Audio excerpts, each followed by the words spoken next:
वहां से आपको भूमि से पानी नहीं निकालना चाहिए, क्योंकि जिस रेट से आप पानी निकाल रहे हैं उससे कम रेट से वो एक्वीफर जो है वो रिप्लेनिश हो रहा है और पानी का भू स्थल जो है वो दिन के दिन गिरता चला जा रहा है और वो एक्वीफर जो है वो सारे ड्राई अप हो जाएंगे।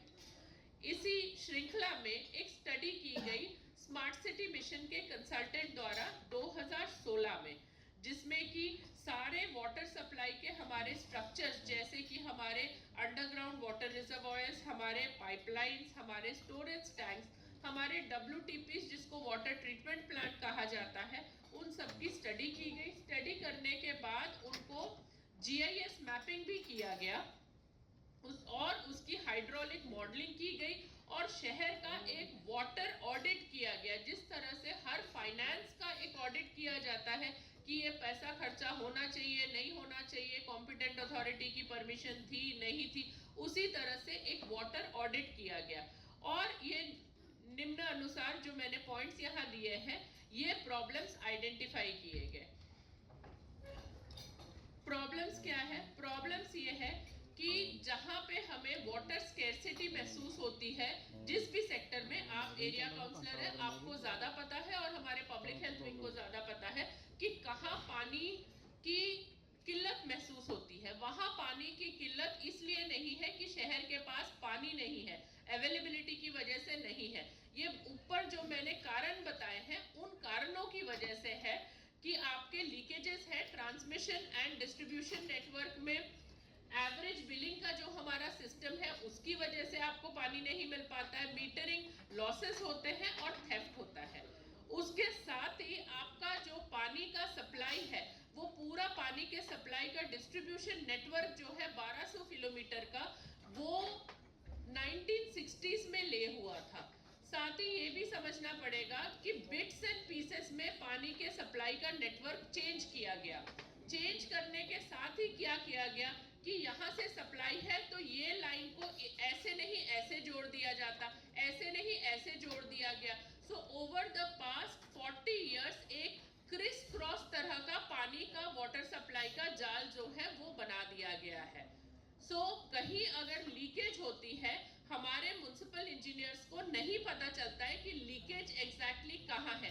पानी के घर के बंदे के कनेक्शन में है, फलाने सेक्टर में है, फलाने गांव में है, हमें पता नहीं चलता है। हमें सारे पाइपलाइन की इंस्पेक्शन करनी पड़ती है उसे आइडेंटिफाई करने के लिए।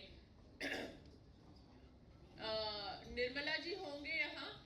मैडम के एरिया में बहुत सीवियर प्रॉब्लम है पानी के लीकेज की, जहां मैडम को और म्युनिसिपल इंजीनियर्स को पता ही नहीं लगता है कि कहां पे पानी की लीकेज हो रही है। ये हर एक के एरिया में, किसी के एरिया में ज्यादा है, किसी के एरिया में कम है जी। अगला प्रॉब्लम क्या है कि आपका सारा जो पानी का नेटवर्क है और जो आपके टैंक्स है और जो आपका मदर वर्क है कजौली, पंजाब में जो स्थित है कजौली में, वो इतना पुराना हो गया है कि किसी भी दिन किसी इस तरह के हादसे हो सकते हैं जिससे पूरे शहर का पानी ही किसी दिन रुक सकता है। उसके अलावा अगर आप देखें, क्योंकि ये over the years pipeline change किए गए हैं, तो अलग अलग किस्म के पाइपलाइंस लगा दिए गए हैं। मुझसे ज्यादा एरिया काउंसलर्स को पता है कि एक होता है GI पाइप, दूसरा क्या होता है जी, DI पाइप होता है, अलग अलग डाया के पाइप होते हैं। तो ओवर द इयर्स अलग अलग डाया के पाइप जहां जिसका मन किया, जितने पैसे थे जिस हिसाब से वो जोड़ दिए गए। कहीं GI पाइप है, कहीं DI पाइप है। ये एस्टैब्लिश्ड प्रैक्टिस है कि जहां जॉइंट होगा वहां इन्फेक्शन होगा। उसकी वजह से मैं आपका ध्यान कुछ आंकड़ों की तरफ लेके आना चाहती हूं कि 2019 से लेके 2022 तक 25,131 केस लीकेज के पाए गए हैं। सिर्फ इस लीकेज को ठीक करने में हमारे म्युनिसिपल कॉर्पोरेशन के 47 करोड़ की एक्सपेंडिचर हुई है, सिर्फ लीकेज को ठीक करने के लिए। अगर आप कंटामिनेटेड वाटर की बात करें, हमारे सुमन जी हैं, इनके एरिया में अक्सर ही कंटामिनेटेड वाटर के केसेस आते होते, इसी तरह से बाकी सबके एरिया में भी आते हैं। हमने मोबाइल टेस्टिंग वैन भी किया, so on and so fourth.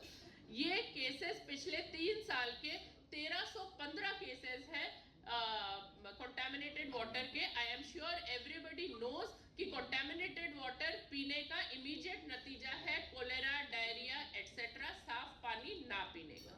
उसके बाद के अगर आप आंकड़े देखें कि मडी वाटर के हमारे आंकड़े हैं 1787 केसेस आए हैं 3 साल में। आई एम श्योर जिनके एरियाज में मल्टी स्टोरी बिल्डिंग्स हैं उनके परपेचुअल कंप्लेन होते हैं कि 3rd फ्लोर पे प्रेशर नहीं बनता है पानी का।